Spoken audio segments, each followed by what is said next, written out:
It states in Ethics of Our Fathers, chapter 5, Mishnah 4, 10 miracles were performed for our forefathers in Egypt, and another 10 at the sea. With 10 tests, our forefathers tested God in the desert. As it is stated, they tested me these 10 times and did not hearken to my voice. Numbers 14, verse 22. The Mishnah opens that HaKadosh Baruch Hu performed 10 miracles for the nation of Israel in Egypt. This refers to the 10 plagues with which God struck Egypt in anticipation of the Exodus by Israel. They were miracles on behalf of Israel because the Egyptians were harshly persecuting them. In doing so was an act of vengeance for their pain and humiliation. The Mishnah continues with mentioning the miracles God did for Israel at the time of the crossing of the Red Sea. These were mainly acts of kindness to Israel. They are enumerated by Rabbi Ovadia of Bartanora as follows. The sea split, the sea turned into a type of tent which Israel went into. The sea floor became dry without rubble and mud. The sea floor became muddy and rocky when the Egyptians went on it chasing after Israel. The sea floor did not congeal into a single surface, rather it became an ordered brickwork. The congealed water became as hard as rock. The sea split into 12 paths, one for each tribe. The congealed water was like sapphire, onyx, and glass, so the tribes could see each other. Fresh drinking water would flow to them. The fresh water that was not drunk would congeal and turn into a pile. The Mishnah then talks about the 10 trials the people of Israel gave to Hashem. They were the times Israel was shrill and disobedient and lacked faith. They are as follows: 1. Screaming at the Red Sea, "Are there no graves in Egypt that you should take us away to die in the wilderness?"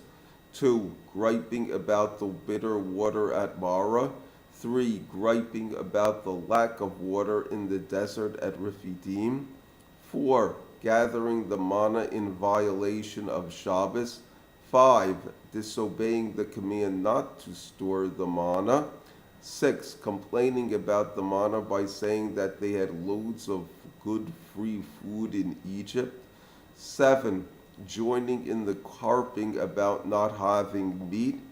8. The golden calf. 9. Murmuring against Hashem. And 10. The spies.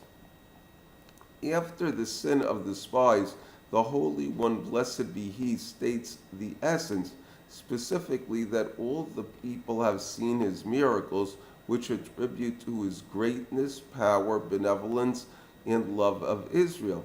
Nevertheless, the people still do not listen to Him. In line with this, the Tosfos Yom Tov comments concerning the sin of the golden calf that it was a case of unjustified doubts and having little faith. Therefore, they lacked the confidence to stay the course.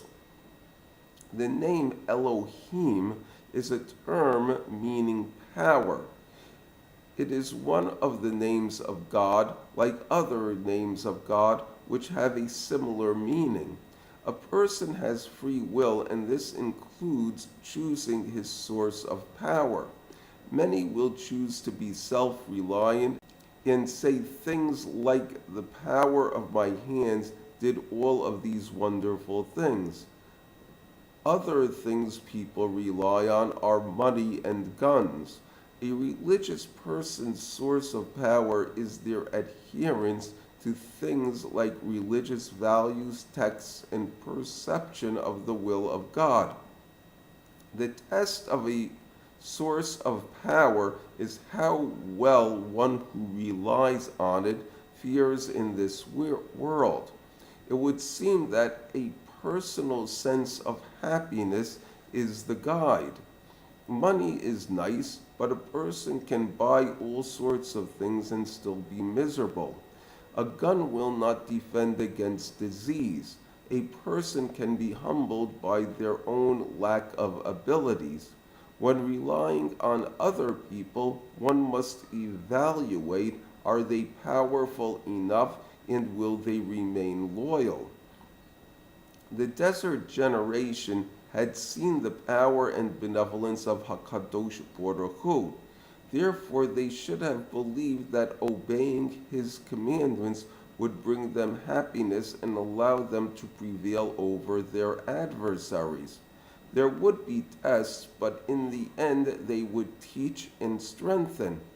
Today, we do not have open miracles and prophets, but we do have religious texts, rabbis, and the ability to think things over. If the standards, ideas, and practices make intellectual sense, a person should be inclined to go in that direction, especially if they yield good results. The allure of things like money, vanity, and lust will still remain a test.